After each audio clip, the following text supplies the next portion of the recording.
It's great to see such a full house today. You all obviously didn't get the memo that usually the Thanksgiving weekend is a low Sunday in churches.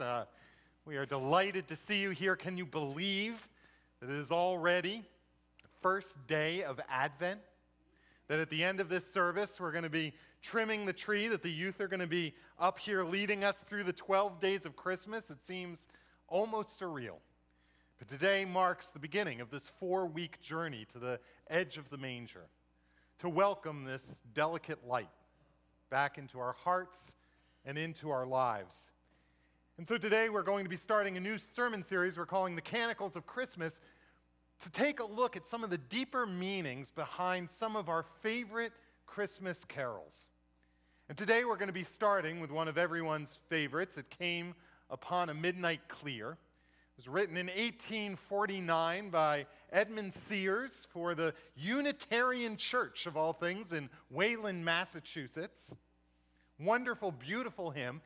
There are actually 5 verses to it, although there's only 4 in our hymnal and in the Methodist and Lutheran hymnals. They've taken out verse 3, but we're going to sing it today, and we're going to include it because it's an important part of what I'm going to be speaking about. You know, throughout the years, lots of people have made a lot of money by singing this song. Need my little clicker. There it is. First of all, everyone's favorites. Is it off? Hall & Oates sang this. Don't they look great? Anne Murray made a bundle of cash off of this song, as did Josh Groban. But probably the very best was back in the 1960s. The rock and roll band, The Animals, had a huge hit with this song based on using the tune of their big hit, The House of the Rising Sun. Can you just imagine? It came upon a midnight clear, that glorious song of old. But today we're not going to sing it to House of the Rising Sun. I know you're very disappointed. But we are going to sing all 5 verses. So please stand up and join me for It Came Upon a Midnight Clear.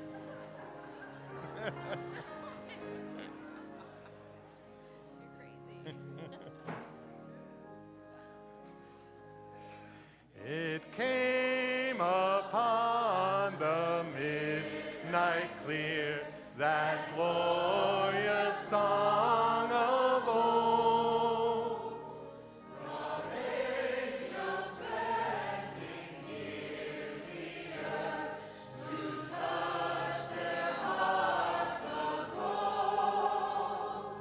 Peace on the earth, goodwill to men, from heaven's all gracious King. The world in solemn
may be seated. So were you paying attention to those words? I think the thing that blows me away the most is that these were written 200 years ago. I mean, doesn't it seem like today, 21st century America, especially here on the west side of Los Angeles, this babbles sound and crushing load and uses strife and striving and climbing and clawing our way? This is the theme of our lives, isn't it? There is a slightly newer version written of this song in 1953. It has slightly different lyrics and even a slightly different tune, but all in all, it's very much the same hymn. It was made popular, sung by people like Taylor Swift, Lady Gaga, the Pussycat Dolls, and Miss Piggy. But no one sings this version of this theme better than our own Carol Madden. Watch the words. Santa baby, fill my stocking with a duplex and checks. Sign your X on the line, Santa baby, and hurry down the chimney tonight.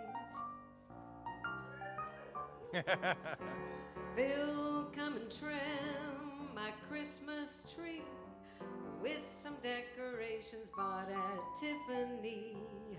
I really do believe in you. Let's see if you believe in me. Santa baby, forgot to mention one little thing, a ring. And I don't mean on the phone, Santa baby, and hurry down the chimney tonight. Hurry down the chimney tonight. Woohoo! Thank you very much, Carol. Do you hear the theme here going on? The climbing, the clawing, the scratching, this materialism, this consumer mindset. It's one of the things I want to talk to you as we begin this launch into this Advent season, as we make our way to the foot of the manger and try to create and prepare a place in our lives for this child to be born again. I want to talk about a warning to me and to you, to all of us, about this consumer mindset that breaks in at this time of the year. I mean, it's pretty amazing to go from just this past Thursday, where we were giving thanks for all the blessings God has poured out on our life, to this hectic, crazy season where there's all sorts of, I'm not just talking about material consumerism, but all sorts of expectations that we lay on each other, isn't there? If only. If only I was a little bit thinner. If only I had a slightly different family. If I had a different wife or husband or kids. If only my family situation was a little bit different. If only I had this thing or that thing. If these people were going to be home or those people were going to be coming. If only, if only. And so I want to talk today a little bit about this consumer mindset that threatens to take over and destroy our Christmas and our Advent season if we're not careful. And the one piece of advice that I'd like to give to you today, like to give to all of us, is make sure that you don't sell the vineyard to buy a vegetable garden. Do you understand? No. Make sure that you don't sell the vineyard to buy a vegetable garden. To try to help out with all these blank stares that I'm getting right now, we're going to need to go back to the Old Testament, to the book of 1 Kings, and a story that happens there in chapter 21. It's not a very typical Christmas lesson, but I think it's perfect for what we want to talk about today. Listen carefully for the words of God. Later, the following events took place. Naboth the Jezreelite had a vineyard in Jezreel, right beside the palace of King Ahab of Samaria. And Ahab said to Naboth, "Give me your vineyard, so that I may have it for a vegetable garden, because it is near my house. I will give you a better vineyard for it, or if it seems good to you, I will give you its value in money." But Naboth said to Ahab, "The Lord forbid that I should give you my ancestral inheritance." So Ahab went home resentful and sullen because of what Naboth the Jezreelite had said to him. For he had said, I will not give you my ancestral inheritance. So Ahab lay down on his bed and turned away his face. Other versions say, turned his face to the wall and would not eat. His wife Jezebel came to him and said, why are you so depressed that you won't eat? And he said to her, because I spoke to Naboth the Jezreelite and said to him, give me your vineyard for money, or else if you prefer, I will give you another vineyard for it. But he answered, I will not give you my vineyard. And his wife Jezebel said to him, do you know who you are? Do you now govern Israel? Get up, eat some food, be cheerful. I will go and get you that vineyard of Naboth the Jezreelite. This is the word of God for the people of God. You know, it's interesting here. We have this story. We have Ahab, who is actually the king of Samaria, but at this point, the whole king over the whole northern tribes, the whole king of Israel.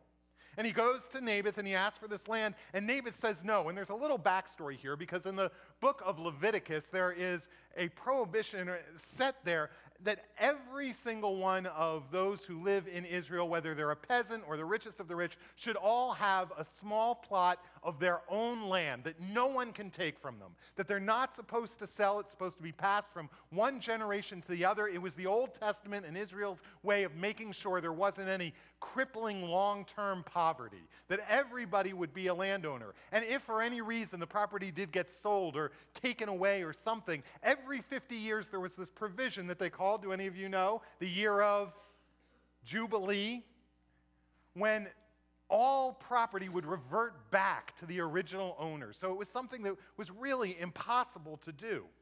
And so Naboth was only doing what really ought to be done. He knew that this was something that God had promised, not just for his father and his father before them, but that was supposed to be in his family. He was a caretaker of it for the generations to come. And so he says no.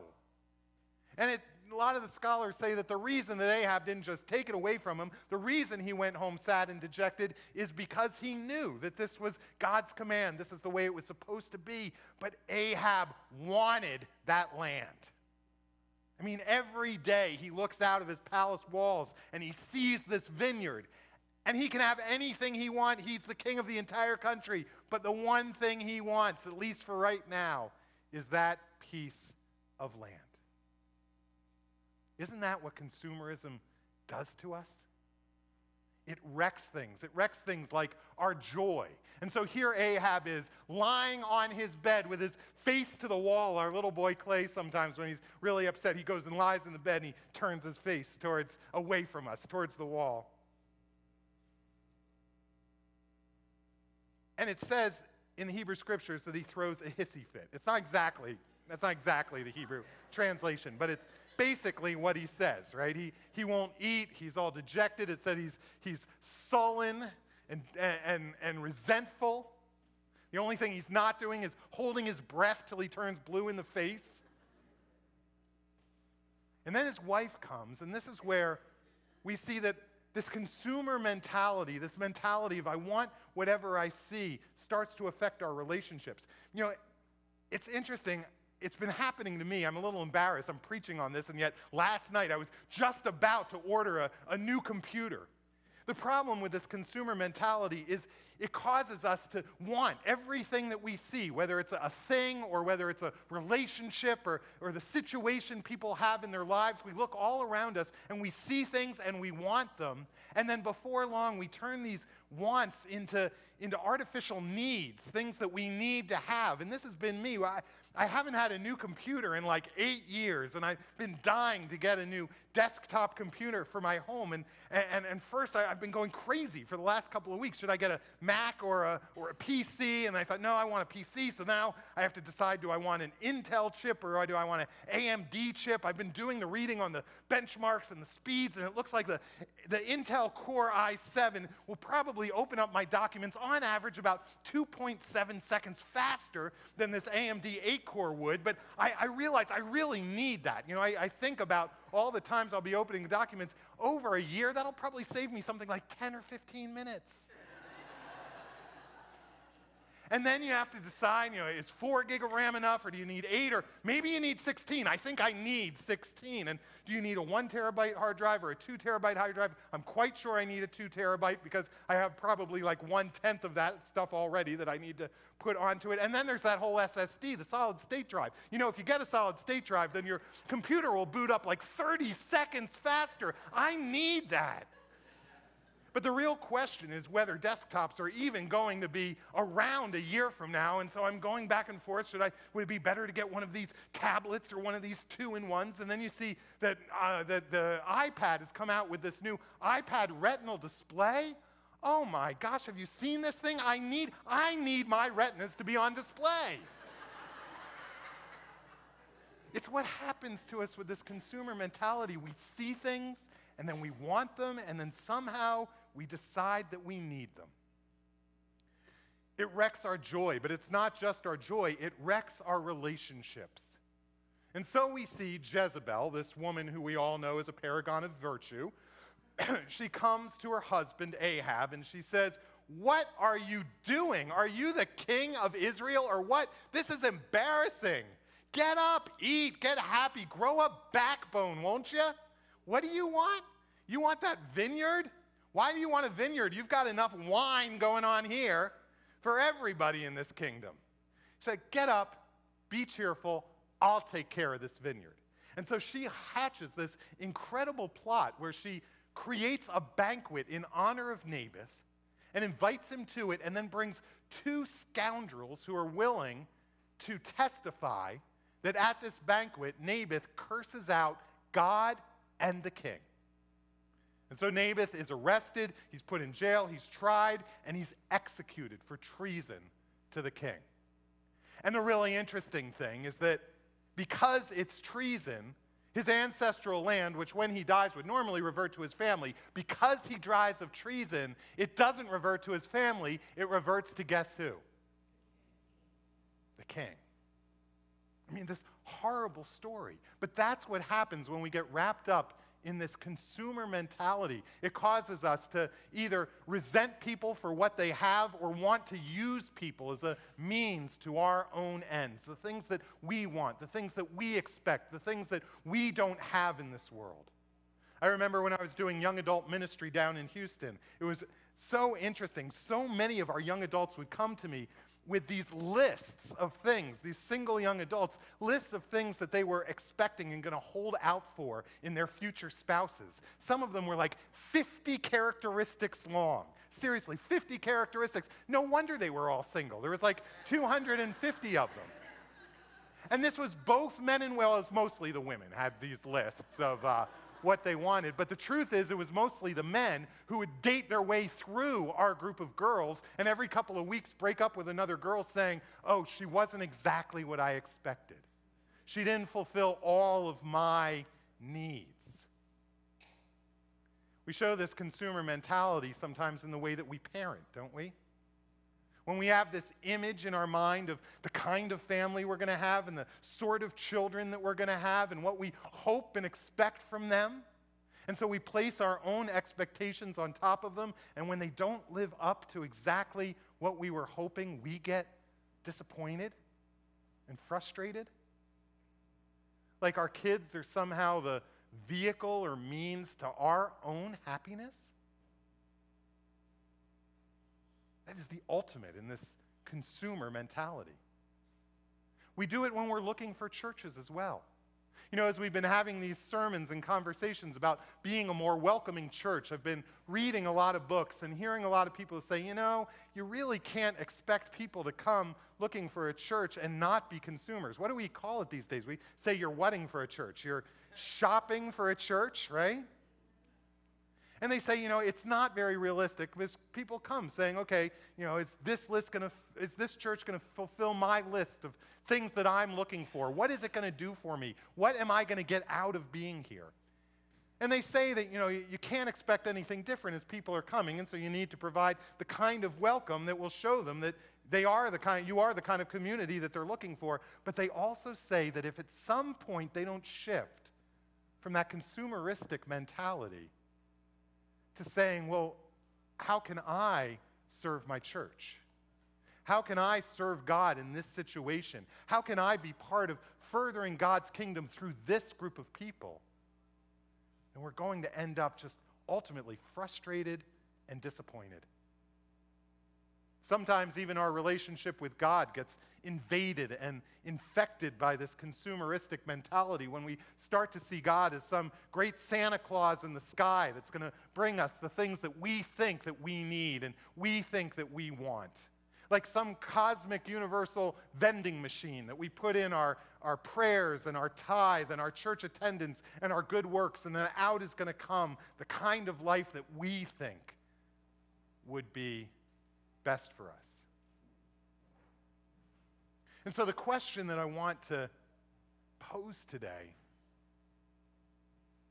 is, where are you selling your vineyard in order to buy a vegetable garden? You know, it's an interesting small little aside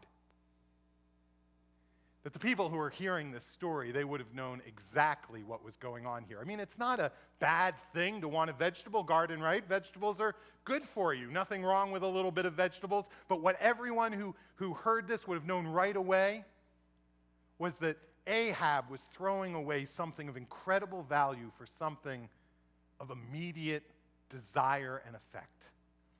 Because back in those days, everyone was very clear that a vineyard, a good vineyard, took a very long time to cultivate and grow. It took years and years, and when it was finally blooming and really producing and making good things come about, every year the better it got.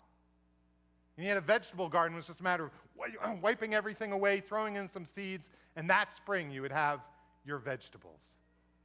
And so it would have been clear, it would have been very much similar to if we in our day would say that he wanted to knock down the old family plantation home in order to build a whole huge complex of condos.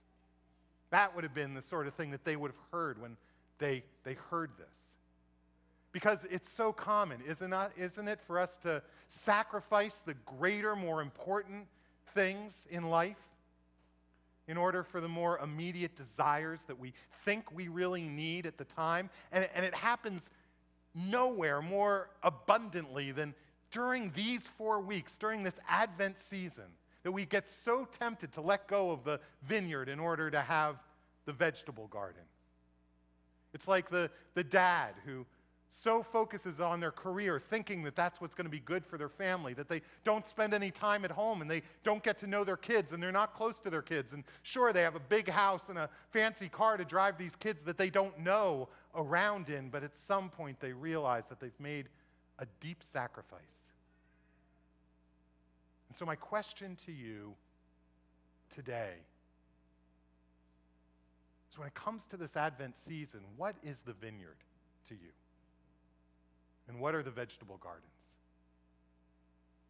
What is the vineyard? What are those more important priorities that you don't want to sacrifice? And what are all those distractions, those things that get in the way, these expectations, crippling expectations of what this season is supposed to look like and feel like, and how busy you're supposed to be, and the things you're supposed to be doing, and the ways your family is supposed to be acting, and how things are supposed to be?